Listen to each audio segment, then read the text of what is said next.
Another day, another platinum to acquire. If you're new to the channel or haven't seen my first 2 episodes of this series, I ask you, the viewer, to comment suggestions of games you want to see me platinum. It doesn't matter if it's a 2 out of 10 or 10 out of 10 platinum difficulty, I take all your suggestions and I throw those games into a website called the Picker Wheel. That way I don't have to decide what to play next and you all get to have your say and hope your game gets randomly picked. So far we've platinumed Sleeping Dogs and Deathloop, which I really loved. As always, both of those videos will be in the top right hand corner or in the description below if you need to catch up. Now before we spin the wheel, I do have to note that I did this right after I finished up with Deathloop's Platinum because I want to try and get these videos out with more regularity. Why this is significant now is because the amount of new suggestions I got after the last video was insane, taking the wheel from 50 games to well over 100. So if you've commented below a game and don't see it on the wheel in this video, I promise I didn't forget it and it will be there for the next video.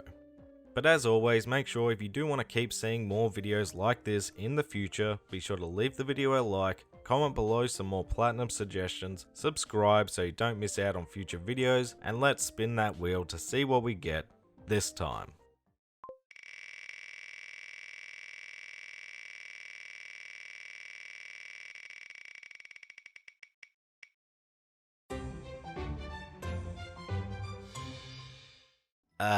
Canis Canem Edit. Latin for dog eat dog, apparently, which makes that title a little bit better, but more commonly known as Bully. Shout out to everyone who managed to guess this was the next video from this image. Onesie, you win this time. This game was absolutely one of my favorites back on the PS2 as it released the same year I'd moved schools and was experiencing quite a lot of bullying in my personal life. Being 9 years old, not really knowing anyone, having to make new friends and getting picked on by older kids, it was tough, and I think that was a big reason I loved this game so much at that time. Getting to take on the role of Jimmy Hopkins, who's been sent to a new school, doesn't take any crap and sticks up for himself, was really therapeutic in a way, I think. So I've always had a soft spot for Canis. I'd love to keep calling the game Bully, but YouTube doesn't love that. And I've actually revisited the game fairly recently and made a retrospective about the game, if you want to hear my more in-depth thoughts about it. But we're here today to platinum the game, which according to PSN profiles is about a 4 out of 10 in terms of difficulty and takes roughly 20 hours to complete. But if you have no idea what Canis is,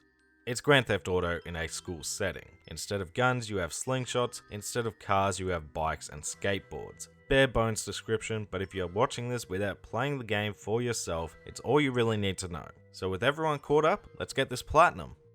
Now I usually break these platinum journeys up into steps, but that wasn't really my experience here at Bullworth. I mean, if you just beeline it for the end of the story, I'd say you're guaranteed to get just 7 trophies, 5 for completing all the chapters in the game,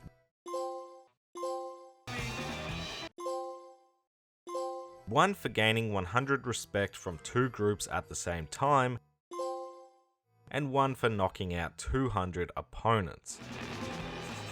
That's it, leaving yourself a hefty endgame grind which is never fun and in my experience can actually turn you off going for a game's platinum. So immediately my train of thought in regards to this platinum was to take my time with the story, give myself time in between missions and just constantly keep an eye on the trophy list to see what I could reasonably obtain along the way, which is pretty much all of them. I'll dive into the trophies that are a real grind towards the end, but for the most part, while a lot of these trophies may not come naturally, if you know what you're looking out for, you save yourself a lot of hassle, which made for a platinum experience that I mostly really enjoyed. My first priority for this journey was to make sure I was going to all my classes. Now you don't unlock all 6 of your classes right off the bat, that takes a few chapters to unlock the last 2, but I knew the more classes I completed and passed, the more the days would open up. Attending these classes during the day really only leaves you time in the afternoon and evening to get things done, which really handicaps what you're able to do. So I basically grinded the available classes out as early as possible to try and free myself up for the rest of the game. Completing all 6 of your classes will net you 3 trophies.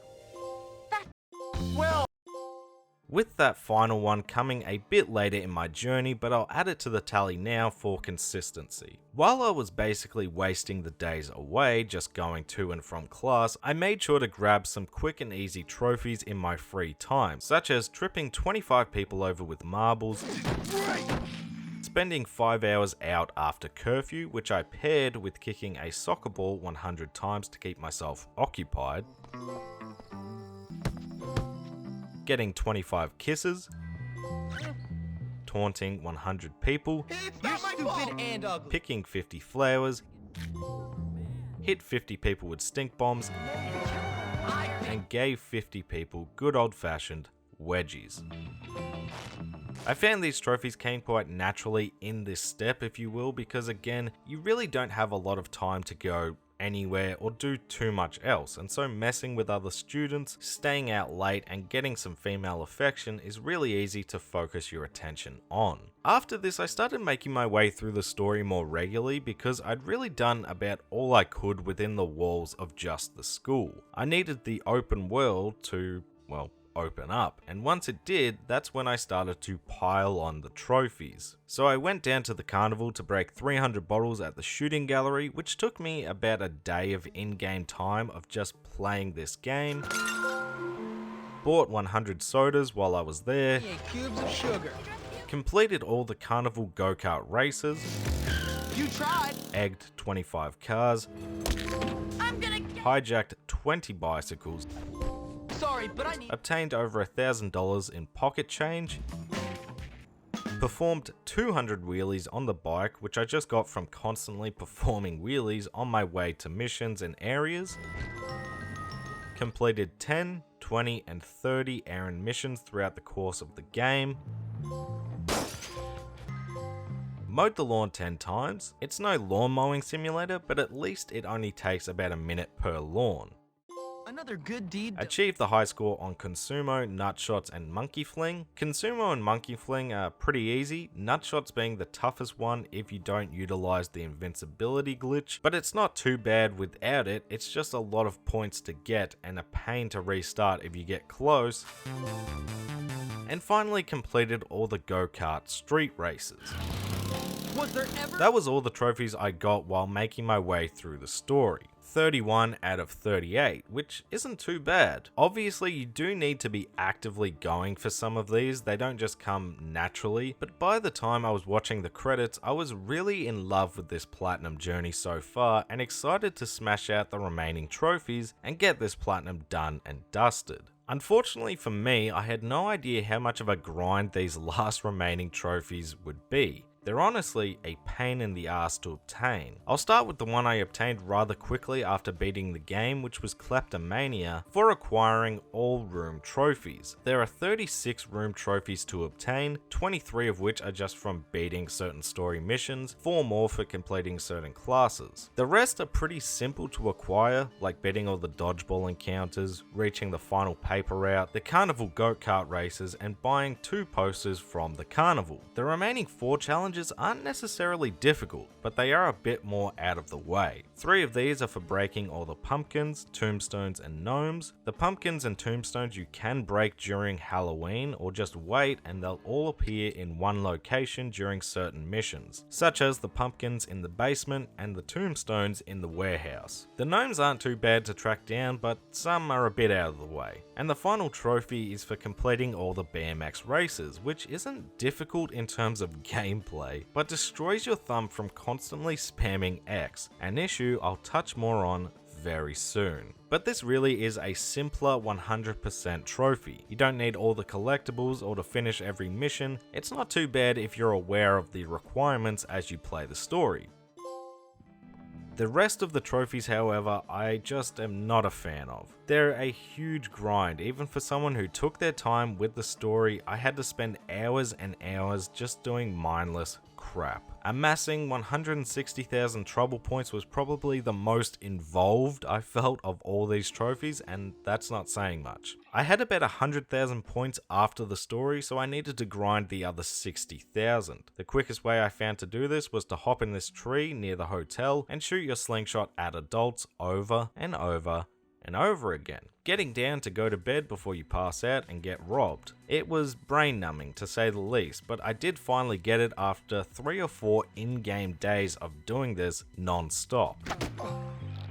Aside from the last trophy I got, the rest are for traveling 100 kilometers on foot, 50 kilometers on skateboard, and 100 kilometers on bike. Now, on foot wasn't too bad as I only had a few kilometers to go by the end.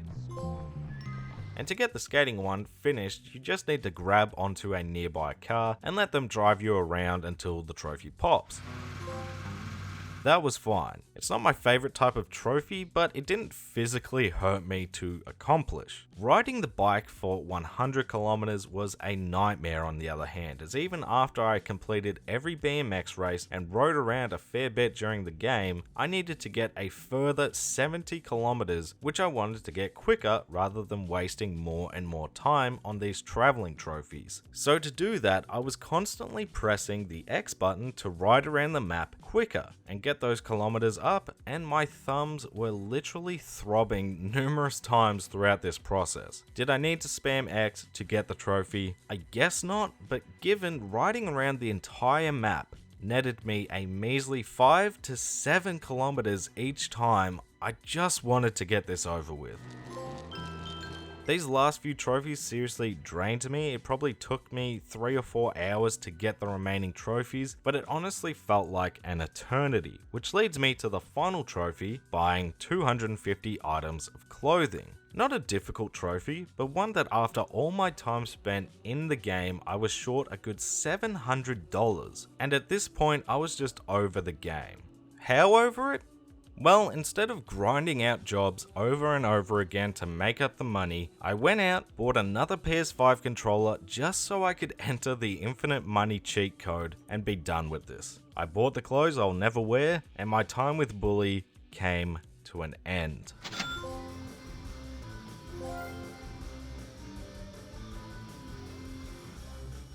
So after 19 hours in total, what did I think of Bully's Platinum? Is it worth going for yourself? As much as I despised those final few trophies, really dampening my overall experience with this platinum, I do have to remind myself that for a good 13 to 14 hours, I loved this journey. I still love this game. I really enjoyed playing through the story, doing the side content, feeling like a kid again. It's a lot of fun for most of this experience. But there are issues. One that I haven't touched on is this is far from the best way to play Bully. These PS2 ports to PS4 are rough, but here the frame rate can sink to the single digits at times and struggles to maintain a consistent frame rate. It's not unplayable, but it's far from a perfect port. So if you just want to revisit the game, I highly recommend the 360 version if you have an Xbox. It looks and plays great to this day. Trophy wise, again, the grind is just excessive in areas. I mean, physical pain is a new experience for me, but my thumbs are still recovering from this garbage. Overall, do I recommend going for this platinum?